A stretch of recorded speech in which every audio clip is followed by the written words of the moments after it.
قدرمنو میلمنو، قدرمن لیدونکو اوریدونکو ته السلام علیکم ورحمت الله وبرکاته.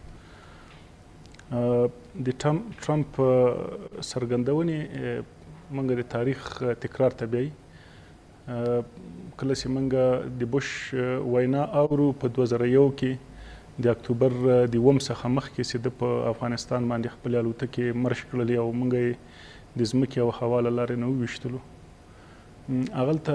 بوش اظهار کړی و چې زه په افغانستان کې ځکه جګړه کوم چې ماته خدای خوب کې راغلی او ماته یې ویلي چې ته نړۍ د ترهګرۍ له شره خلاص کړه. وروسته بیا په ځینو مجالسو کې د صلیبي جګړو یادونه کړې وه. په هغه وخت کې موږ غلي شو د ملت په توګه، د سیاسي قشر په توګه، د داسې یو ولس په توګه چې فکر هم کاوه په موږ جګړه اوږده شوې ده، د جګړې وار هم تر هډه رسېدلی ده. کېدای شي د بوش دا څرګندونې د امریکا د پالیسۍ او تګلارې هغه مخې ونه اوسېږي، د تګلارې اساسات ونه اوسېږي. مګر موږ ګورو چې بوش نه یوازې جګړه ژوره کړه په افغانستان کې، افغانان د یوې نړیوالې جګړې محدوده جغرافیه وګرځوله، د افغان وجود او د افغان جغرافیه د نړیوالې جګړې لپاره محدوده کړه، بلکې د جګړې پاتې اوباما ته وسپارل او اوباما دغه پاتې شونې یو داسې لیوني ته وسپارل چې نه په ځان بنده او نه په جهان بنده. ټرمپ څرګندونې د امریکا د ښکېلاک، نیواک، بربریت، دهشت، وحشت هغه څیره ده چې په کور دننه امریکایان هم ترې نه ځورېږي. ټرمپ د عمران خان په شتون کې د افغانستان نه یوازې د رقیب بلکې د دښمن په شتون کې داسې اظهار کوي چې یو بادار یې غلام ته کوي. هغه د یو ستر ملت، داسې یو ملت چې د هغه سیاسي تاریخ د امریکا له وجوده، د امریکا له شتونه ډېر پخوانی ده. هغه تاریخي ملت ته او داسې یو ملت ته چې د امریکا د جګړې لپاره 18 کاله قربانۍ ورکړي. ډاکټر غني جان کیري راځي ولسمشر کوي، مګر هم د جان کیري د جګړې لپاره 45,000 ملي اردو، ملي پولیس قربانۍ ورته ورکوي. د ټولو قربانیو باندې سترګې پټوي او د 10 میلیونه افغانانو د وژلو او د افغانستان د محوه کولو خبره کوي. دا په دې معنا ده چې د پاکستان هغه اراده، ګورئ عمران خان چې هر شی ده، عمران خان چې هر شی ده، تر شا نظامی ځواک ده، تر شا د پاکستان انټلیجنس ده. د ټرمپ خبرې له عمران خان سره د اصلا د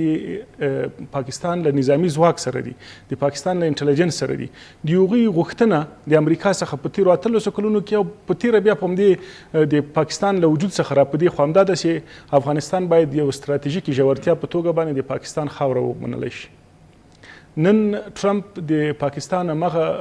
فکر او همغه اند او همغه سوچ هغه را برسېره کوي. وایي چې د عمران خان په شتون کې وایي چې افغانستان زه محوه کوم، یوه ډیره شرمېدونکې او شرمونکې خبرې ته اشاره کوي. وایي چې ما په افغانستان باندې د بمونو مور، بیا د بمونو مور تشریح کوي، وایي د اتومي وسلې څخه وروسته، د اتومي بم څخه وروسته د نړۍ تر ټولو ستر بم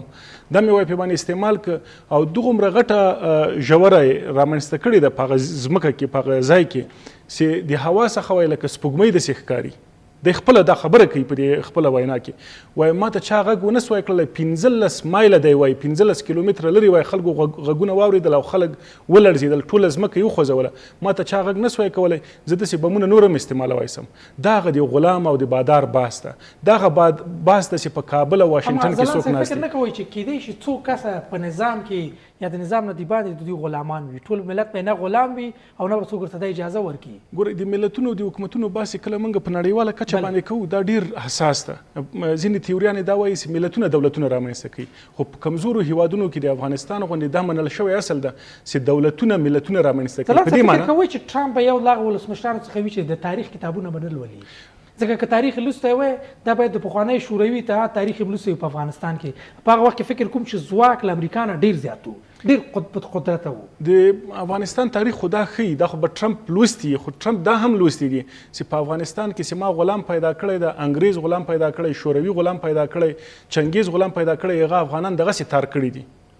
موږ شورویانو دومره ونه وژلو لکه د شورویانو پلوي حکومت چې څومره افغانان ووژل. منګه دا اوس د امریکا دومره نه یو وژلي لکه څومره چې د امریکا ګوډاګي حکومت منګه وژلي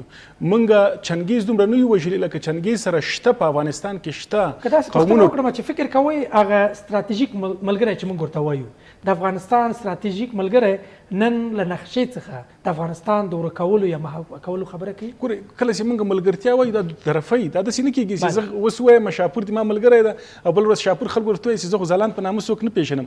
د امریکا او د افغانستان اړیکه عین همداسې ده تاسې ستراتیژیک تړون وګورئ هلته د افغانستان څخه د ژمنو د ترسره کولو ضمانتونه اخیستي له امریکا نه چا ضمانت نه ده اخیستی په مغه ستراتیژیک تړون کې چې موږ لاسلیک کړی د یوې مادې د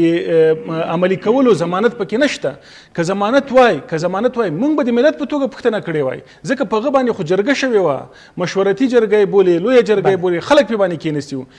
خبره دا ده چې موږ همدومره بیچاره سوي او جګړه خلک همداسې بیچاره کوي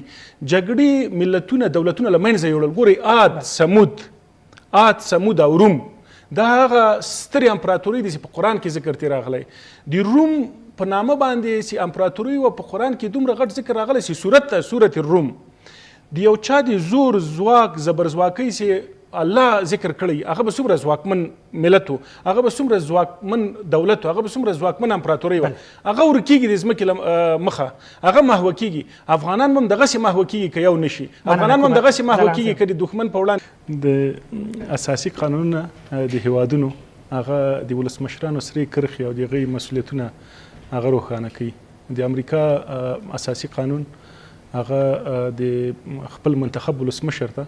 نه یوازې د بهرني او کورني سیاست بلکې د خپل هیواد د سرنوشت د ټاکلو صلاحیت او مسؤلیت ورکوي هلته جالبه دا ده چې کله ولسمشر ټاکل کېږي په ځانګړې توګه ټرمپ چې ټاکل شوی دی ګورئ د عمومي د ملت په رایو نه ده راغلی دی د هغه کالج رای ورته وایي د سټیټ یعنې د هغو سیاستوالو په رای دی راغلی چې هغوی یعنې زموږ دغه برداشت چې موږ یې کوو غلط دی نه یوازې دا غلط ته بلکې ډاکټر غني به تاسې نه اورېدلی هر وخت داول ریز سرعلاق قومندان یم نو سرعلاق قومندان خو ټرمپ ده هغه هم د خپل وطن سرعلاق قومندان ده هغه پرېکړه کوي چې چېرته جنګ چېرته جګړه چېرته آباده چېرته ویرانه تاسې وګورئ د ټرمپ ډېرې جالبې خبرې دي ټرمپ وویلې چې زه مهاجر نه منم